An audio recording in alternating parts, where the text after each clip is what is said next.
হাজিরিন, এই জন্য বলে দিয়ে যাই বাপরে আমার, খুব মনোযোগ দিবেন। আল্লাহু আকবার।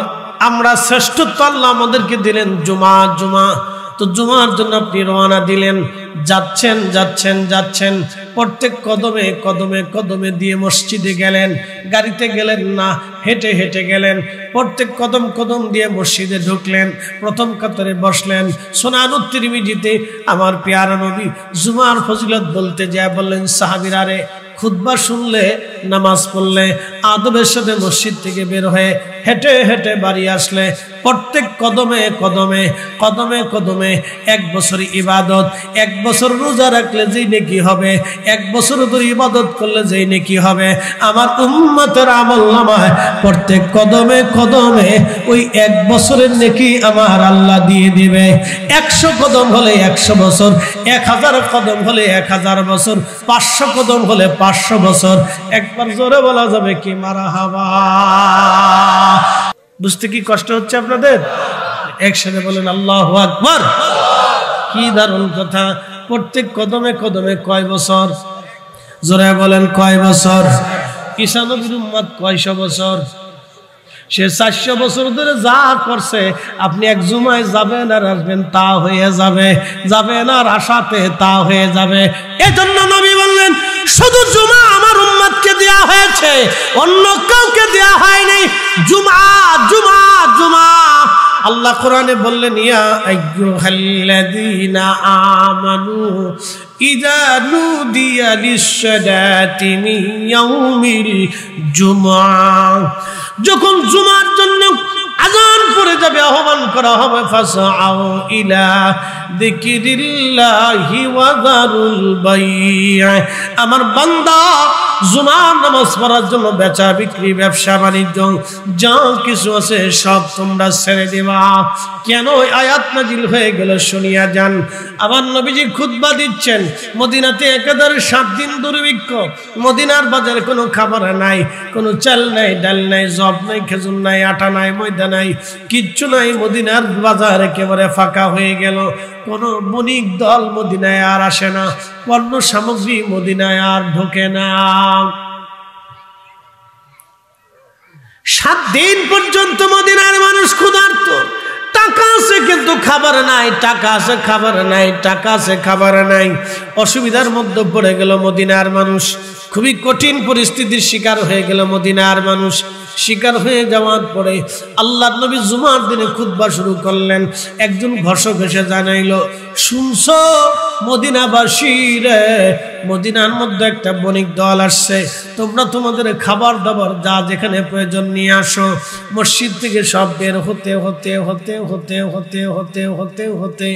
সব খাবার কেনার জন্য বাজারে চলে গেল। মাত্র 10 জন সাহাবী নবীজির সামনে বসে রইলেন। আল্লাহর নবী খুতবা শেষ করার পরে দেখলেন 10 জন বসা। নবীজি প্রথম কাতারে দেখলেন সামনে আবু বকর বসা। আল্লাহর নবী ঘোষণা দিলেন, আবু বকর ফিল জান্নাতি, ওমর ফিল জান্নাতি, ওসমান ফিল জান্নাতি, তালহা আলী ফিল জান্নাতি, তালহা ফিল জান্নাতি, জুবাইর ফিল জান্নাতি, আব্দুর রহমান ইবনে আওফ ফিল জান্নাতি। وبشارة عيسى روح الله ودعا إبراهيم خليل الله। ইব্রাহিম দোয়ার ভিতরে বলতেন, আল্লাহ আমার নসলে আপনি আখিরি নবী পাঠান, আল্লাহ আমার বংশে আপনি আখিরি নবী দেন। আমি এই নবীর প্রশংসা শুনছি, অনেক বড় সম্মানিত। আল্লাহ আমার নসলে, আমার বংশে আল্লাহ আখিরি নবী পাঠান। আমরা অনেক সময় দোয়া করি, আল্লাহ আমার বংশে কুসন্তান দিয়েন না, আল্লাহ সুসন্তান দেন, বড় আবেদ দেন, পরহেজগার দেন, সম্মানিত সন্তান দেন। কারণ ছেলে যদি সম্মানিত হয় তাহলে বাবার সম্মান বাড়ে, ভাই যদি সম্মানিত হয় তো ভাইদের সম্মান বাড়ে, বংশের ভিতরে কেউ যদি সম্মানিত হয় তো বংশের সম্মান বাড়ে। ঠিক আছে না ভাই? বন্ধু খুব মনোযোগ দিবেন। আল্লাহ নবী ইব্রাহিম আলাইহিস সালাম দোয়া করতেন, আল্লাহ আমার নসলে আপনি আখিরি নবী দেন, আখিরি নবী দেন, আল্লাহ আমার নসলে দেন, আমার নসলে দিয়ে দেন। এই জন্য ইব্রাহিম আলাইহিস সালামের 2টা বেটা, একজনের নাম হযরত ইসমাইল আলাইহিস সালাম, একজনের নাম হযরত ইসহাক আলাইহিস সালাম। ইসমাইল ছিলেন হযরত হাজেরার বংশ সন্তান, আর ইসহাক ছিলেন হযরত সারার সন্তান। হযরত ইসহাকের সন্তান ইয়াকুব আলাইহিস সালাম, ইয়াকুব আলাইহিস সালামের সন্তান ছিলেন ইউসুফ আলাইহিস সালাম। ইয়াকুব আলাইহিস সালামের বংশধরদেরকে বনি ইসরাইল বলা হয়। ওই বংশের ভিতরে আমার রব্বুল আলামিন ৭০,০০০ নবী পাঠাইছে, আর হযরত ইসমাইলের নসলে আল্লাহ একজন নবী পাঠাইছে।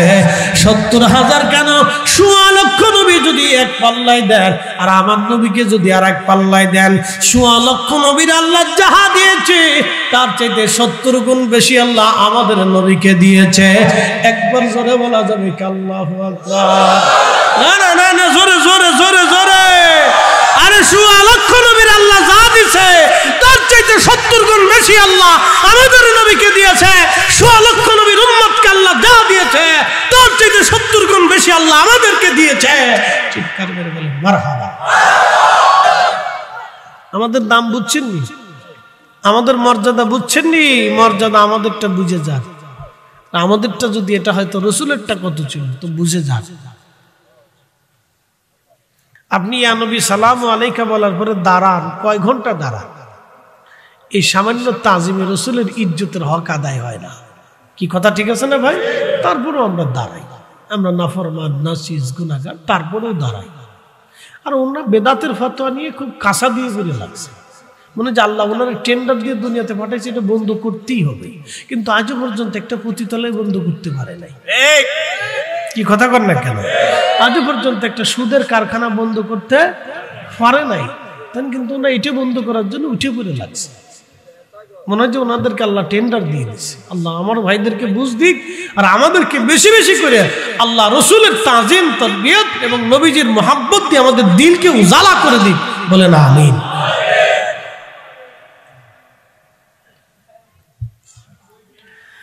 এ বরুরাবাসী মনোযোগ দিয়ে শুনবেন। শুধু একটা রাতের কথা বললাম আর একটা জুমার কথা আপনাদেরকে শোনাইলাম। মর্তবা, মর্যাদা, মর্যাদা।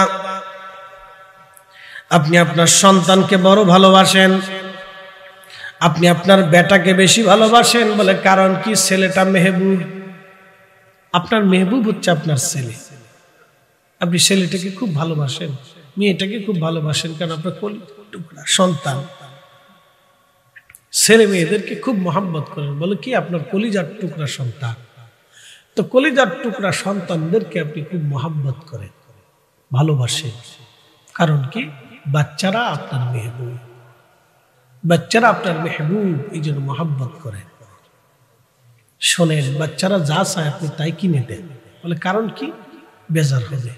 সন্তানকে খুশি করার জন্য বাবা মা সর্বোত্তম চেষ্টা করে বাচ্চাটা খুশি হোক। কথা ঠিক আছে না ভাই? কারণ বাচ্চাটা আপনার মেহবুব, বাচ্চা মেহবুব, আর বাচ্চার খলিল হচ্ছেন আপনি। আপনি বাচ্চারে খুশি করেন, জন্ম দিছেন, আবার খুশি করতেছেন, পরিশ্রম করতেছেন, রুটি রুজি করতেছেন, পরে খাওয়াচ্ছেন, যা চাচ্ছেন তাই দিচ্ছেন। বিনিময়ে লাস্টে কি পাইতেছেন? বৃদ্ধাশ্রম।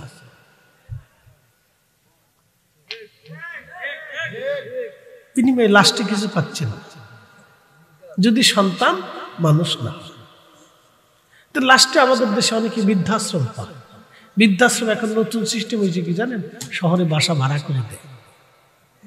ছেলেরা খুব চালাক, বাসা ভাড়া দিয়ে করে আব্বা মা তোমরা এখানে থাকো, এই তোমার বৌমা এই ঝামেলা করে, দরকার নেই। আচ্ছা বলেন তো, বৃদ্ধকালে একজন বৃদ্ধ বাবা মার জন্য এর চেয়ে বড় শাস্তি পৃথিবীতে কি হতে পারে? যে তার নাতির সাথে থাকতে পারে না, তার বাচ্চাটার সাথে, সন্তানের সাথে এক বাসনে, এক প্লেটে, এক দস্তরখানায় খেতে পারে না। এর চেয়ে বড় কষ্ট আর বড় জেলখানা পৃথিবীতে কি হতে পারে একজন বাবা মার জন্য? বাবা মায়ের পাতিলে 4 সন্তানের জায়গা হইল, 4 সন্তানের ঘরে এক বাবা মার জায়গা হয় না। কথা কর না কেন? জোরে বলে। এগুলি আজ হচ্ছে, দিন দিন দিন দিন বাড়তেছে, সমাজ নষ্ট হয়ে যাচ্ছে, যত দিন যাচ্ছে তত বাড়তেছে। মানুষ মনে করতেছে আমরা সুখী হচ্ছি না। সুখ, ইস সুখ নাকি? এটাকে সুখ বলে না ভাই। 1000 কোটি টাকা থাকলে সুখ হয় না। অনেক টাকা থাকলে খেতে পারবেন না, আর 1000 কোটি টাকা থাকলে সুখ হয় না। নো নেভার, সুখ হয় না। ভুল কথা। সুখ আল্লাহর পক্ষ থেকে আসে, আল্লাহর পক্ষ থেকে সুখ আসে। উপস্থিতি খুব মনোযোগ দিয়ে শুনে যাবেন। আমার নবীর উম্মতকে আল্লাহ এতটা মর্যাদা দিয়ে দিলেন, শুধু বারাতের রাত না, আরো বহু রাত আমার আল্লাহ আমাদেরকে দিলেন। আমাদের বাচ্চাটা হলো আমাদের মেহবুব, আর আমরা বাচ্চার হলাম আমরা খলিল। আমরা বাচ্চাদেরকে সারা জীবন খুশি করি। কথা ঠিক আছে না ভাই? সন্তানদেরকে বাবা মা কি করে? সারা জীবন খুশি করে, সারা জীবন খুশি করে। ইয়া রাব্বি, সারা জীবন খুশি করে, সারা জিন্দেগি বাবা মা সন্তানদেরকে খুশি করে, সারা জীবন খুশি করে। বিনিময়ে আপনি 25টা দিনও বাবা মাকে খুশি করেছেন, কিচ্ছু করেছেন। আপনি হিসাব করেন, মা 25টা বছর আপনার কাপড় দিয়ে দিছে, 25 বছর আপনাকে 3 বেলা রান্না করে খাওয়াইছে। কি খাইতে পছন্দ করেন মা সেটা রান্না করে খাওয়াইছে। বিনিময়ে আপনি মাকে 25টা দিনও রান্না করে খাওয়াইতে পারেন নাই। আহা, আপনি এখান থেকে বুঝে যান, সারা রাত ওয়াজের দরকার নাই তো। আপনি শুধু আমার একটা কথা বুঝেন, 25 বছর মা আপনাকে রান্না করে খাওয়াইছে, 40 বছর বাবা আপনার খাটুনি খেটে রক্ত নষ্ট করেছে, চেহারা নষ্ট করেছে, বৃদ্ধ হয়েছে, চুল পাকিয়ে দিয়েছে। 25 বছর আপনি করেন নাই, 25 দিনও করেন নাই, 40 দিনও করেন নাই। তো কি কৃতজ্ঞ না, কি হলাম, কি খেদমত করছি? কিচ্ছু করতে পারি। এই জন্য বাইহাকির রাসূল বললেন, উম্মাহ তুমি তোমার পিতামাতার খেদমত করতে পারো না, কিন্তু একটা অপশন আছে, সুযোগ আছে। বলে সুযোগ কি আর রাসূলুল্লাহ? বলে সুযোগটা হলো তোমার আব্বা আম্মা যদি মরে যায় তাহলে তার জন্য বেশি বেশি দোয়া করো, হয়তো আল্লাহ কিয়ামতের ময়দানে তোমাকে পিতামাতার বাধ্য খেদমত গুজার সন্তান হিসেবে কবুল করে নিতেও পারে। দোয়া একসাথে বলেন কি? জোরে বলেন কি? আরো জোরে বলেন কি? এখন একদল তো দোয়া বাদ দিয়ে ফেলেছে, দোয়ার উপরে ফতোয়া মারতেছে, রুলস জারি করে নিষিদ্ধ করে এটাকে বন্ধ করে দিচ্ছে। ইস, উম্মাত অনেক বড় উপকার করে দিচ্ছে, ইস অনেক উপকার করছে। এমনি এদেশের ছেলে পেলেরা বাপ মার খেদমত করে না, আবার দোয়া বন্ধ করে দিচ্ছে, যা জাহান্নামে যাওয়ার জন্য রাস্তা সহজ করে দিচ্ছে। কি কথা কর না কেন? একবারে সহজ করে দিচ্ছে, যা খেদমত করবি না। খেদমত তো নাই, কি সাতার খেদমত আছে বলেন? কি খেদমত করিস? কিচ্ছু করিস।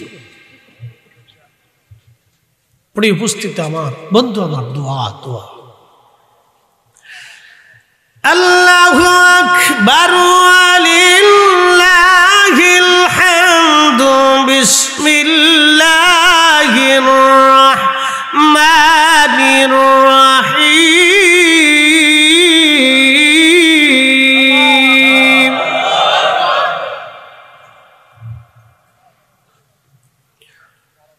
উদউনি আস্তাজিব লাকুম ইন্নাল্লাযীনা ইয়াস্তাকবিরুনা আন ইবাদাতি সায়াদখুলুনা জাহান্নাম দাখিরিন।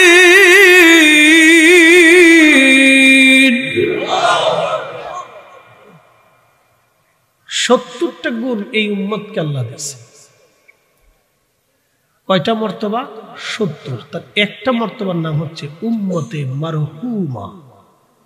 বুঝাই দিয়েছে, বলে উম্মতে মারহুমা কি? উম্মতে মারহুমা হলো ক্ষমা প্রাপ্ত উম্মত। কেমনে ক্ষমা হবে? প্রিয় নবী বললেন, আমার উম্মত ইন্তেকালের পরে তার বাবা মা, আত্মীয় স্বজন, ভাই বেরাদার, সন্তান, বন্ধু বান্ধব তাদের জন্য দোয়া করবে। এই দোয়ার কারণে আমার উম্মতকে আল্লাহ মাফ করে দেবে। বলেন দোয়া চলবে না বন্ধ হবে? একসাথে বলেন, চলবে না বন্ধ হবে? কোন বেদাতের ফতোয়া এটাকে বন্ধ করা যাবে না। কথা বলেন ঠিক কিনা? এটা শয়তানের অনেক বড় ষড়যন্ত্র, এটা অনেক বড় ষড়যন্ত্র। এটা উম্মতে মারহুমা।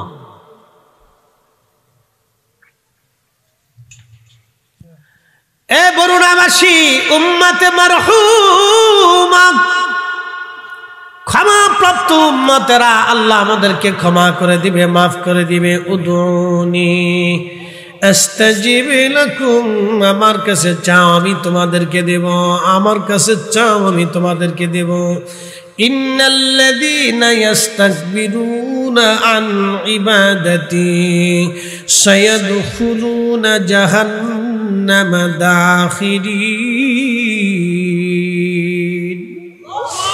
আমার রব বললেন, হে বান্দা, যদি তুমি দোয়া না করো, যদি আমার কাছে না চাও, তোমাকে অপদস্থ করে অপমান করে আমি রব্বুল আলামিন তোমাকে জাহান্নামে নিক্ষিপ্ত করব। যে রবের কাছে চায় আল্লাহ তারে দেয়, যে চায় না আল্লাহ তাকে দেয় না। এই জন্য উম্মতে মারহুমা মারহুমা মারহুমা আও ওয়ালাদিন সলিহিন ইয়াদউ লাহু, নেক সন্তানের দোয়া কবুল হবে। উম্মতে মারহুমা মারহুমা মসজিদ বানাবেন, নেকি চলতে থাকবে। উম্মতে মারহুমা মারহুমা আলেম বানাবেন, নেকি চলতে থাকবে। উম্মতে মারহুমা মারহুমা দোয়া করবেন, নেকি চলতে থাকবে। ইসালে সওয়াব করবেন, দোয়া করবেন, আল্লাহর বান্দাদেরকে দোয়ার কারণে আল্লাহ মাফ করে দিবে। উম্মতে মারহুমা মারহুমা ক্ষমাপ্রাপ্ত উম্মত, দোয়ার কারণে আমার আল্লাহ এই উম্মতের কবরবাসীদেরকে মাফ করে দিবে। এটা অন্য উম্মতদেরকে আল্লাহ দেন নাই, এটা এই নবীর উম্মতদেরকে আল্লাহ বোনাস দিয়ে দিছে। একবার জোরে বলা যাবে কি মারহাবা। বোনাস যেহেতু দিছে তো বোনাস আমরা ছাড়ব না। বোনাস আমরা ছাড়ব। তার বেদাতের ফতোয়ার গোষ্ঠী কিনা, বেদাতের ফতোয়া গাঠি উঠছে বেঁধে নিয়ে শুয়ে থাকুক। তার বেদাতের ফতোয়ার দরকার নাই। যে দোয়া করে তারে ডাক দেবেন, যে করবে না তার ভাই এসি গেট আউট, তোমার আর আমার দরকার নাই। তোমারে খাইলেও যা, না খাইলেও তা, হাসিস না পাগলা। তোমারে খাইলেও যা, না খাইলেও তা। তোমারে খাইতাম কিতা, তুমি আমরা দোয়া করতাম না আমার লেগে, তা খাইলাম কিতা। ইতার লেগে তোমারে খাই মরে বা সিলেক্টি বা, তোমারে খেতার লেগে খাই মরে বা।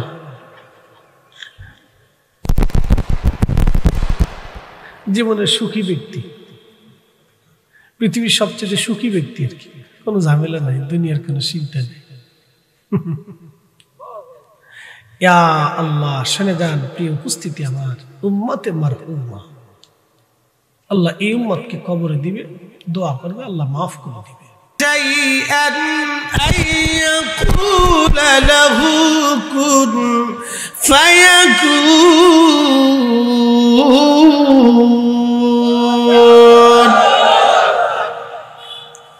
কখনো তোমাকে যদি ভুলি, হেদায়েতের আলো জেলে নিয়কাশ তুলি, ঠাই দিও প্রিয়তম অগমহিয়ান, তুমি রহমান, তুমি মেহেরবান। অন্ধ গাহে না শুধু তোমার গুণগান, বুঝেও বুঝে না তবু শান, তুমি রহমান, তুমি মেহেরবান। ডিমের মধ্যে আমার আল্লাহ মুরগি বাচ্চা, একসাথে বলছেন আল্লাহু আকবার। মায়ের রেহেমে, কোন জায়গা? মায়ের রেহেমে আমাদেরকে কে বাঁচাইছে? পানি কে দিছে? খাবার কে দিছে? রক্ত, চোখ, নাক, কান, অঙ্গ প্রত্যঙ্গ সব পুঙ্খানুপুঙ্খ রূপে খুব চমৎকার করে সুন্দর করে সাজাইয়া কে বানাইছে? আল্লাহ। কোনো সন্দেহ নাই। প্রিয় বড়রা, অবশ্যই খুব মনোযোগ দেবেন। মায়ের পেটের মধ্যে আমার যে রব আপনাকে আমাকে বাঁচাইতে পারেন, সে রব পাথরের মধ্যে আল্লাহর বান্দা বাঁচাইতে পারে। কথা ঠিক আছে কি? আল্লাহর নবী ঈসা বললেন, ও আল্লাহর বান্দা, 400 বছর ধরে তুমি আল্লাহর বান্দা পাথরের মধ্যে করো কি? বলে, হুজুর 400 বছর ধরে আমি আল্লাহর ইবাদত করি।